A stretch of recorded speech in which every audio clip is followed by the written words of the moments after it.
Hi hello welcome to our channel. నేను మీ astro numerologist Nivas Valmiki.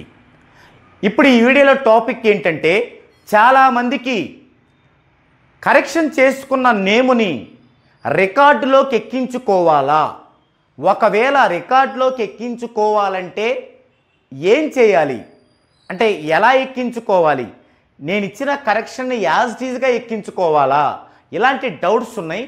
ఈ డౌట్స్లో మీకు క్లారిఫై చేసేటువంటి ప్రయత్నం చేస్తాను. మొదటగా అసలు న్యూమరాలజీ ప్రకారం నేమ్ అంటే ఏమిటి, ఎందుకు అంటే మనకి అందరూ పెట్టేటువంటి పేరుని రికార్డెడ్ నేమ్ లేదా కాలింగ్ నేమ్ అంటాం. మీరు న్యూమరాలజీ ప్రకారం నేము చేసుకోనప్పుడు ఈ రికార్డెడ్ నేమ్ అనేది కొంతవరకు, కాలింగ్ నేమ్ అనేది ఇంకొంతవరకు పనిచేస్తూ ఉంటుంది. మీరు ఎప్పుడైతే న్యూమరాలజీ ప్రకారం 14 డైమెన్షన్స్లో నేమ్ కరెక్షన్ లేదా నేమ్ చేంజ్ చేయించుకున్నారో అప్పుడు ఆ రెండు న్యూట్రల్ అయిపోతాయి. అంటే మీరు ఆల్రెడీ పెట్టుకున్న రికార్డెడ్ నేము, తర్వాత మిమ్మల్ని పిలిచే నేము, ఆ తర్వాత అదే నేమ్ పిలుస్తున్నప్పటికీ కూడా అవి న్యూట్రల్ అయిపోతాయి. వాటి వల్ల మనకు లాభ నష్టాలు ఏమీ ఉండవు. మరి ఉండనప్పుడు ఈ న్యూమరాలజీ ప్రకారం చేయించుకున్న నేమ్ చేంజ్ కానీ నేమ్ కరెక్షన్ కానీ మీకు ఎలా ఉపయోగపడుతుంది అంటే, ఇక్కడ మనం ఏదైనా ఎందుకు చేస్తామంటే మన ఫ్యూచర్, భవిష్యత్తు బ్రైట్గా ఉండటం కోసం మాత్రమే చేస్తాం. ఒకరు పూజలు చేసినా, ఒకరు మొక్కుబడులు మొక్కుకున్నా, ఒకరు కొండలు గుడులు గోపురాలు తిరిగినా, ఒకరు న్యూమరాలజీ కరెక్షన్ చేయించుకున్నా, వీరందరూ దేనికోసం? మన యొక్క భవిష్యత్తు బ్రైట్గా ఉండటం కోసం, ఎకనామికల్గా మంచి గ్రోత్ అందుకోవటం కోసం, మన ఫ్యామిలీ మొత్తం సురక్షితంగా సేఫ్గా ఉండటం కోసం, మన పిల్లలు వారి భవిష్యత్తుకి మనము ఉపాధి కల్పించి వారిని మంచి పొజిషన్లో ఉంచడం కోసం. కానీ ఈ యొక్క గుడులు గోపురాలు తిరుగుటాలు, పూజలు చేయటాలు, మొక్కుబడులు చెల్లించటాలు కేవలం మన సాంప్రదాయము, మన నమ్మకము. అవి తప్ప అంటే తప్పు కాదు, రైటే. దేనికి రైటు? మన యొక్క జీవన విధానం సక్రమంగా ఉండటానికి రైటు, మన పిల్లల యొక్క జీవన విధానం నడవడికని చక్కగా ఉంచటానికి రైటు. అంతేకాని మనము ఆర్థికంగా సామాజికంగా ఎదగటానికి 1% కూడా అది ఉపయోగపడదు. ఎందుకంటే సైంటిఫిక్గా గురుత్వాకర్షణ శక్తి ఉన్న బంతి లాంటి భూమి పైన పడకుండా జీవిస్తున్నాం మనం. ఇది నిజం, ఇది సాంప్రదాయం కాదు, నమ్మకం కాదు, నిజం. సో అలాంటప్పుడు ప్రతిదీ మనము ఏం చేయాలి? సైంటిఫిక్గానే వెళ్ళాలి.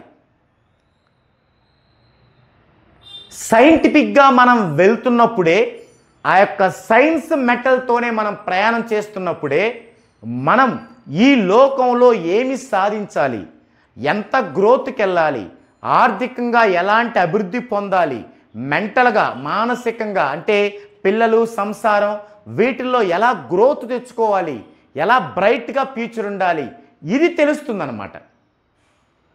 కాబట్టి ఇక్కడ నేమ్ కరెక్షన్ ద్వారా అది సాధ్యమవుద్ది. మరి ఎలా సాధ్యమవుద్ది నేమ్ కరెక్షన్ ద్వారా? ఏ న్యూమరాలజిస్ట్ బట్టినా మిమ్మల్ని పిలిచే పేరులోనే మొత్తం ఉంటుంది, పిలిచే పేరులోనే మొత్తం ఉంటుంది అంటారు కదా.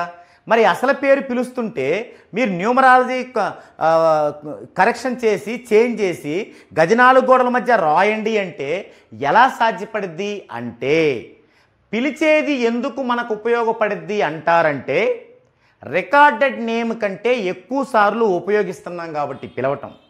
అయితే ఆ పిలవడం కంటే ఈ రాయటం ఇంకా ఎక్కువ సార్లు ఉపయోగిస్తాం.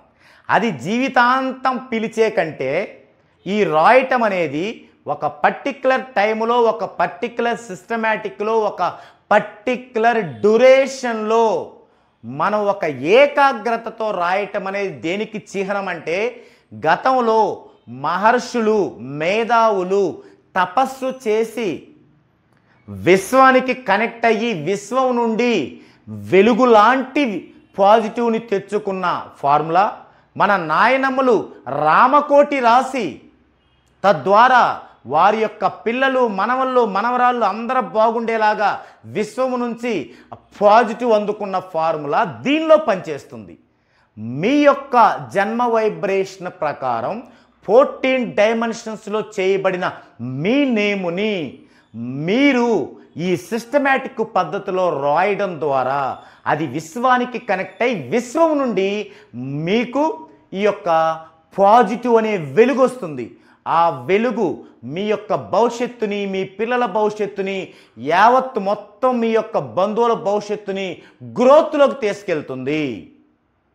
దానికి ఏం చేయాలంటే సిస్టమేటిక్ రాయాలి. ఈ మధ్య కొందరు కుహునా న్యూమరాలజిస్టులు మీరు మధ్యాహ్నం రాయండి, సాయంత్రం రాయండి, ఎప్పుడు పడితే అప్పుడు రాయండి అంటారు. తప్పండి. ఇలాంటి మిస్టేక్స్ చేయకండి. అలాగే వాళ్ళ యొక్క వ్యాపారం కోసం స్టోన్స్ అమ్ముతున్నారు, పెట్టుకోకండి. ఇప్పుడు ఈ జనరేషన్లో స్టోన్స్ పెట్టుకునే అర్హత ఎవరికి లేదు. పెట్టుకున్నారా పోతారంతే. ఎందుకు? సరైన నియమం ఉండాలి దానికి. ఎందుకంటే అది ఒక డివైన్ మెటల్, డివైన్ పదార్థం అది. అదే ఇప్పుడు న్యూమరాలజీ డివైన్ పదార్థం కాదు, అంతకు మించి సైంటిఫిక్ ఒక మెటల్, సైంటిఫిక్ పదార్థం అది. సో మీరు ఈ విధంగా ఒక సిస్టమాటిక్ పద్ధతిలో రాయాలి. అయితే మరి చాలామంది వారి యొక్క పిల్లలకి పెట్టించేటప్పుడు మరి ఇప్పుడే కదా పెడుతున్నాము, పిల్లలకు కూడా రిపీట్ లెటర్లు ఎందుకంటారు? రిపీట్ లెటర్సే మన యొక్క ఆయుధం. ఎందుకంటే వైబ్రేషన్ ఉండేది వాటిలోనేనండి. ఇప్పుడు మనం ఏదైతే వాడుతున్నామో భాష, ఇంగ్లీషు భాషని మన తెలుగు వాళ్ళకి అర్థమయ్యేలాగా ఇది చేస్తున్నాం. ఇది నిజమైన ఇంగ్లీషు భాష కాదు. Rama, RAMA, Rama, RAMA. ఈ తెలుగు ఉండదు, ఇది ఉంటుంది. ఏం చదవాలి మనం? రమాని చదవాలా, రామాని చదవాలా? మన ఇష్టం. మన తెలుగు వాళ్ళు పెట్టుకుంది. కానీ వైబ్రేషన్ ఏంటి? రామ, RAMA, రామ. ఇది వైబ్రేషన్. మరి రిపీట్ లెటర్స్ ఉండొద్దా? అలాగే సరే ఇక్కడంటే దీర్ఘం కాబట్టి పెట్టారండి, ఒక్కోసారి అవసరం లేకపోయినా ఒక ఇచ్చి పెడుతున్నారు, ఒక ఎన్ పెడుతున్నారంటే పెట్టాలి. ఇప్పుడు నో ఉంది, KNOW, నో.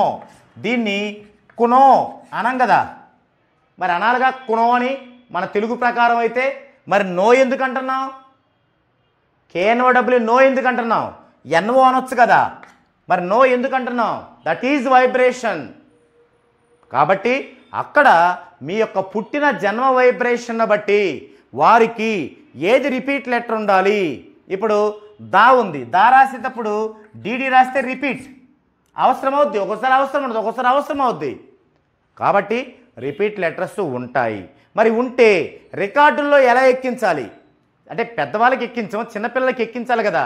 అంటే బర్త్ సర్టిఫికేట్ వాటిలో ఎలా ఎక్కించాలి? ఉదాహరణకి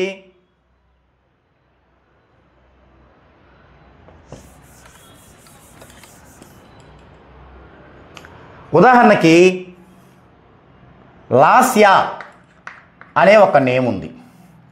దీన్ని మామూలుగా ఏం రాస్తాం మనం? ఇలా రాస్తాం లాస్యా అని.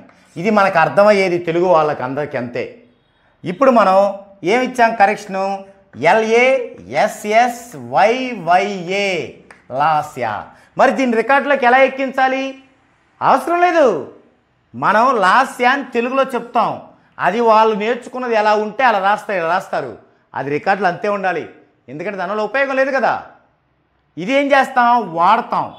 వాడుకండి, వాడుక. న్యూమరాలజీ అంటే వాడుక. అంటే ఏంది? పిల్లని ఎక్కడ అమ్మాయి పేరు రాయాలన్నా మనం ఇదే రాస్తాం. నోటు పుస్తకం పైన అదే రాస్తాం. తర్వాత అమ్మాయి పేరు ఎక్కడ రాయాలని అదే రాస్తాం. అన్ని విధాలు ఒక లీగల్ పర్పస్ తప్ప అన్ని విధాలకి ఇదే రాస్తాం. ఇది విశ్వానికి కనెక్ట్ అవుద్ది. ఇప్పుడు నా పేరు నివాస్ వాల్మీకి, నివాస్ NIVAS ఉండాలి. మరి ఏముంది? NIVVAS ఉంది. మరి రికార్డ్ ఏమైంది? NIVAS అవుద్ది. కానీ నేను అంత అన్ని చోట్ల ఏం రాస్తాను? NIVVAS రాస్తాను. ఓకే. కాబట్టి ఇక్కడ మనం రికార్డులోకి ఎక్కించాలంటే తెలుగులో ఏం పిలుస్తాం? లాస్యా అని చెప్పండి. వాళ్ళు ఇష్టమైంది రాసుకోనివ్వండి. అది వాళ్ళకి అర్థమైంది ఏం చేస్తాం మనం? తెలుగు వాళ్ళందరికీ అర్థమైంది రాయాలి కదా. కానీ వాడుకలో మనం ఎప్పుడూ ఈ లాస్యానే ఉపయోగిస్తామన్నమాట. అలాగే మిగతా వాళ్ళకి అడాల్ట్కి ఆల్రెడీ పేరుండి చేంజ్ అయిన వాళ్ళకి ఎట్టి పరిస్థితులు అవసరం లేదు. రికార్డెడ్ పేరు ఎప్పుడో ఒకసారి అవసరం అండి. దీని పని చేసుకుంటుంది, ఇలాగే చేయాలన్నమాట. ఓకే, మీకు డౌట్ తీరిందనుకుంటున్నాను. లేదంటే ఇంకొక వీడియోలో ఇంకా బాగా వివరించే ప్రయత్నం చేస్తాను. ఇది ఈ వీడియోలో టాపిక్. మరో వీడియోలో మరో డిఫరెంట్ టాపిక్తో మరలా కలుద్దామండి.